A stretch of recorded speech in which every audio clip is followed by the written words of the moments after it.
Alors Marcela Bilomba, les Congolais vont quand même se rappeler de votre passage à Sonaïdroc et nous apprenons quand même de certaines sources que vous êtes aujourd'hui réclamé là-bas, en cette période où avoir le carburant dans la capitale congolaise devient un casse-tête. Oui, le secteur pétrolier, donc dans les hydrocarbures, c'est une mine, n'est-ce pas? Fluide et liquide par rapport au secteur minier habituel que nous connaissons. On produit le zinc, cobalt et autres. J'ai eu à travailler dans le pétrole il y a plusieurs années en arrière. J'ai géré un portefeuille assez important pour la grande firme russe Yukos. Et donc je connais le monde du pétrole. Ok, dites-nous. Mon passage à Sonaïdroc a fait beaucoup, je dirais, a perturbé les secteurs. A fait bouger des lignes là. A fait bouger les lignes. A mis des personnes mal à l'aise. Je pourrais dire oui, parce que c'est un secteur où les Congolais ne comprennent pas beaucoup. Aujourd'hui, le carburant qui est vendu ici chez nous, c'est des prix subventionnés. C'est l'État en fait qui paye le différentiel entre le prix affiché à la pompe et le prix réel qui devait être, je dirais, facturé aux clients qui viennent acheter. Et donc, ça représente pour l'État congolais 500 millions de dollars américains de pertes et manques à gagner qu'il faut payer aux pétroliers. Chaque mois. Chaque année. Chaque année. 500 millions. 500 millions voilà. Chaque année. Avec la baisse qu'on vient de constater il y a à peu près un mois ou un mois et demi, je crains même qu'on puisse dépasser les 500 millions. On pourrait avoisiner les 600 millions de dollars américains de pertes et manques à gagner que l'État doit pouvoir supporter et doit budgétiser pour payer les pétroliers à refaire leur stock. Alors, et donc, c'est un monde nébuleux. Et quand on ne comprend pas comment ça passe, évidemment, l'État sera toujours le perdant. Je suis contre ce modèle. Alors, vous êtes contre le modèle et pourquoi? Je suis contre ce modèle parce que ça coûte à l'État. Et ceux-là qui viennent vendre les produits pétroliers, ce n'est pas des enfants du cœur. Au prix d'acquisition de tonnes métriques qu'ils amènent ici, ils ne disent pas la vérité. Ah bon? Ils déclarent des prix au-delà, alors qu'en réalité, ils ont acheté au prix qui est en deçà. Il n'y a pas moyen de vérifier cela? C'est à l'international. Okay. Et chacun vient avec son prix. C'est un système qui est rodé. Évidemment, on leur laisse la grande frontière. Saucire, c'est la frontière. Là où passent des produits pétroliers. Alors, vous laisserez la frontière être gérée par des privés?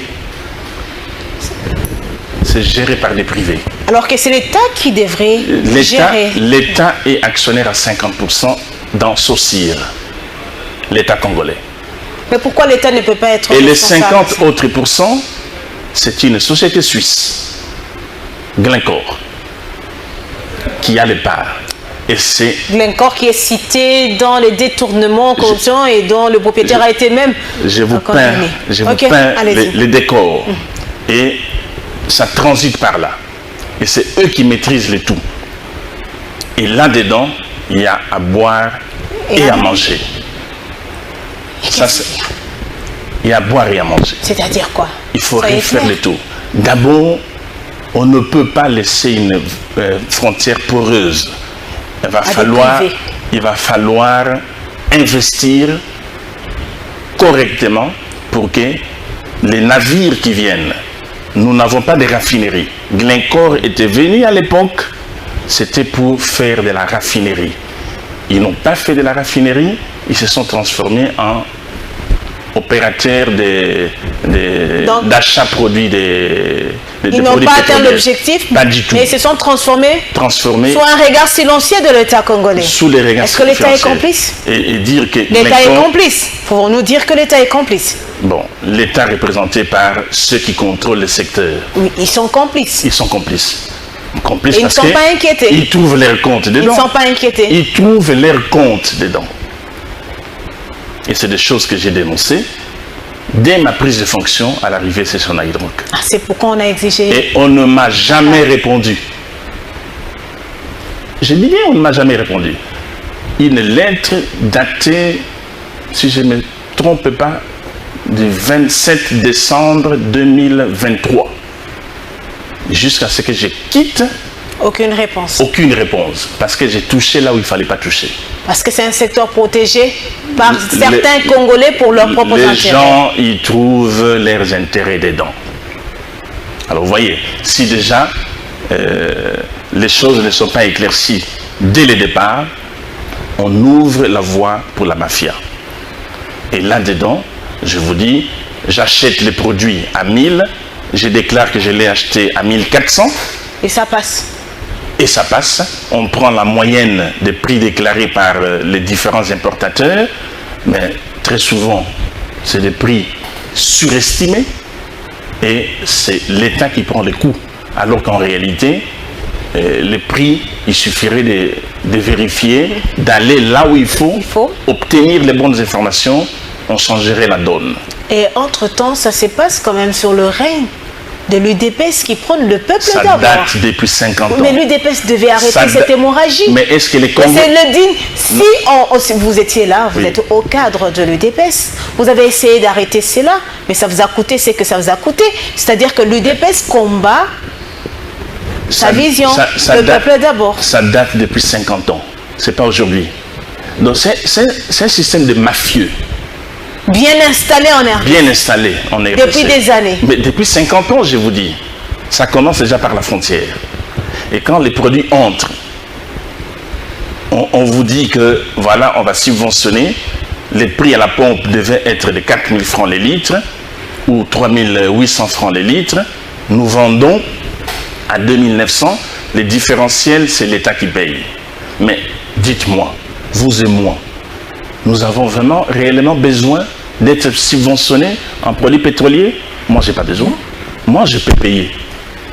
Et donc, l'approche serait de mettre un filet social. Qui a réellement besoin d'être subventionné? C'est des petits salaires. Donc, on donnerait un ticket bonus à tous ceux-là qui ont besoin d'avoir une subvention de l'État parce que le pétrole coûte 4 000 francs à la pompe, donc les transports vont augmenter, donc on donnerait, sur les 600 millions dont je vous parle, on donnerait de l'argent à ceux qui ont réellement besoin. C'est ça que j'appelle filet social. Moi, je n'ai pas besoin. Les industriels qui font des affaires achètent les produits subventionnés. Est-ce que vous trouvez ça raisonnable? Et je suis sûr et certain, si on change ces modèles, ce ne serait pas 600 millions. Alors pourquoi ne pas changer ce modèle? Ce ne serait pas 600 millions de dollars qu'on va subventionner, ce serait peut-être 250 millions ou 300 millions. Et l'État congolais ne sera pas le perdant. Ça coûterait 300 millions que de payer 600 millions. Et cet argent peut être orienté à autre chose. Mais alors, à ce jour, que faut-il faire? Qu'est-ce que l'État congolais doit faire pour rentrer dans ce droit? On ne va pas revenir de ce que se faisait dans le passé, mais si vous regardez dans certains pays limitrophes, ce n'est pas tout le monde qui peut importer des produits pétroliers. On devait laisser le monopole,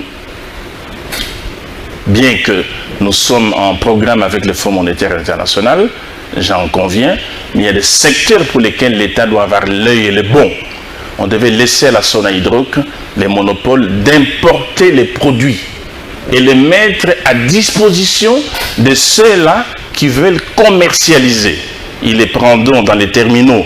On a le terminal de Saint-Pin, on a le terminal de LP, on a le terminal de Kuntwala.